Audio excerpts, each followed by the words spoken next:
கட்சி பேதமின்றி இயக்க பேதமின்றி பொது வாழ்விலே இருப்பவர்கள் எல்லோரும்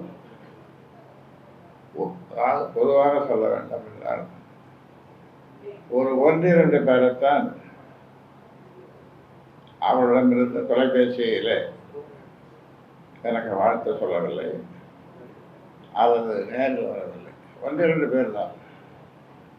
ஒட்டுமொத்தமாக நீங்கள் பார்த்தால் ஒரு 82-83 பேர், அவ்வளவு பேரும் நல்லா விசாரித்தார்கள்.